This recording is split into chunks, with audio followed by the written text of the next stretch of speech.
اور آخر میں عرض کروں گا کہ جیسے سیدنا عمر بن عبدالعزیز رضی اللہ تعالیٰ عنہ کی حکومت اصل میں کس کی حکومت تھی؟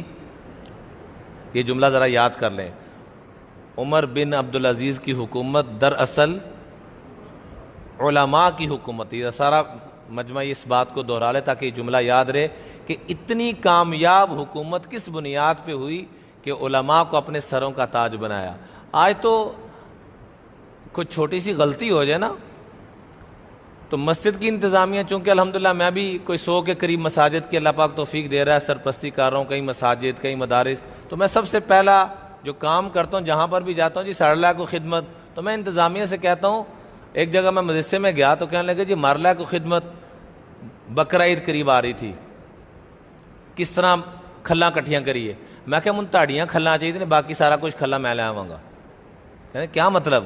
میں نے کہا اپنے اندر عجز و انکساری پیدا کر لیں، یہاں تو تھوڑی سی کوئی بات ہو جائے تو نہ مؤذن کو نہ امام کو نہ خطیب کو، ایسا جیسے ایک عام سب سے نیچے درجے کا ملازم ہوگا، پھر اس کی 2 تباہیاں ملیں گی۔ ایک تو اللہ ایسے، چاہے وہ انتظامیہ میں ہو، وہ بیت اللہ کی انتظامیہ میں ہو، چاہے بیت المکرم کی انتظامیہ میں ہو، چاہے وہ کسی عام مسجد کی انتظامیہ میں ہو، جو علماء کو اپنا ملازم سمجھے گا، بعض دفعہ عملاً سمجھا جاتا ہے، بعض دفعہ زبان سے، بعض دفعہ ذہنی شعور سے احساس کمتری کے کئی لوگ شکار ہوتے ہیں، اور حالانکہ لوگوں سے پیسے اکٹھے کر کے اپنے آپ کو پتہ نہیں کیا سمجھنا شروع کر دیتے ہیں،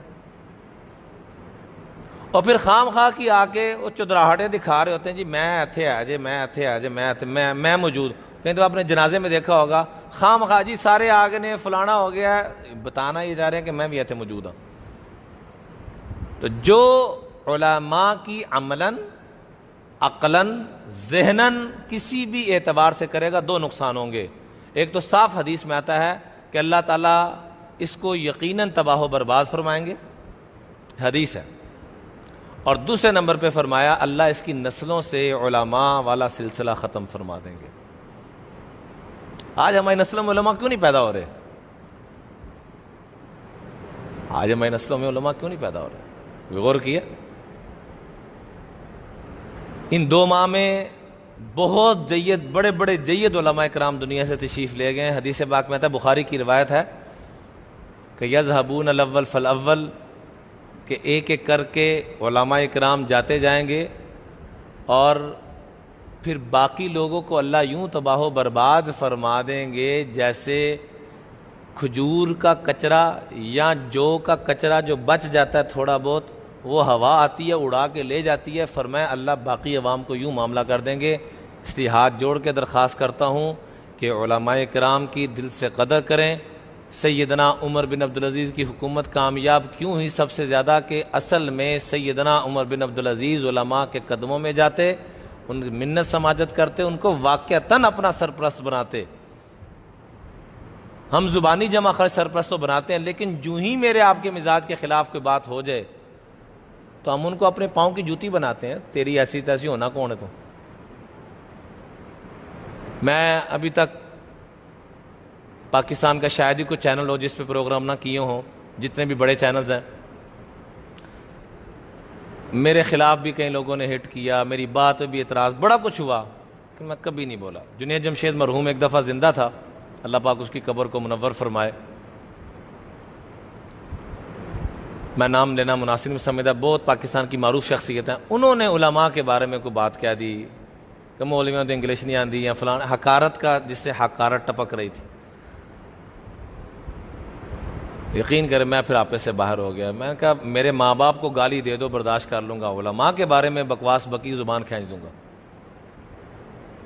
ہماری تباہی اور بربادی صحیح حدیث ہے، وَلَا تَكُنِ الْخَامِسَةَ فَتَهْلِكْ اُغْدُ عَالِمًا او مُتَعَلِّمًا او مُسْتَمِعًا او مُحِبًّا، یا عالم دین بن جاؤ، یہ حضور حکم دے رہے ہیں، یا کم از کم طالب علم بن جاؤ، یہ بھی نہیں تو کم از کم ان کی بات چیت کو توجہ سے سن لیا کرو، یہ بھی نہیں تو ان کو کم از کم حسرت کی نگاہ سے دیکھا کرو۔ ہم حسرت کی نگاہ سے دیکھتے ہیں، جس چیز کی بنیاد پہ تباہی بربادی قوم نوح کی ہوئی تھی، وہ کیا کہتے تھے؟ وَمَا نَرَاكَ اتَّبَعَكَ إِلَّا الَّذِينَ هُمْ أَرَاذِلُنَا بَادِيَ الرَّأْيِ، ان لوگوں کی بات مانے، ان کے پاس تو سٹیٹس ہی کوئی نہیں۔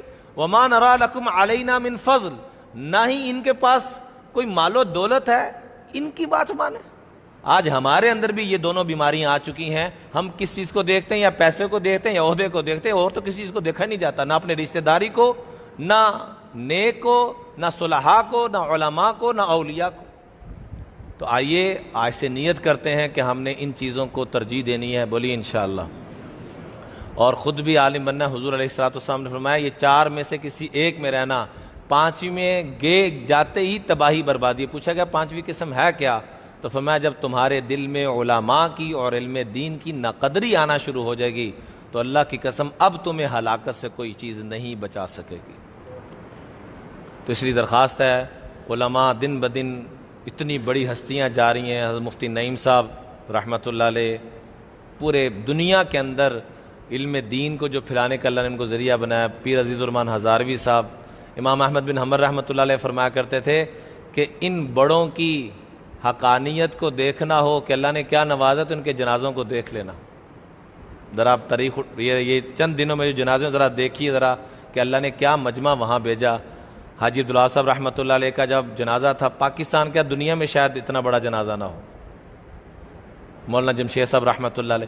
تو اس لیے بھائی علماء کی دل سے قدر کرنا، اپنی نسلوں کو اس طرف منتقل کرنا، اور جب تک یہ 2 کام نہیں ہوتے علماء کی دل سے قدر کرو. اللہ سے دعا کریں کہ اے اللہ علماء کو ہمارا بڑا بنا اور ہمیں ان بڑوں کی قدردانی کی توفیق عطا فرما. وآخر دعوانا الحمدللہ رب العالمین.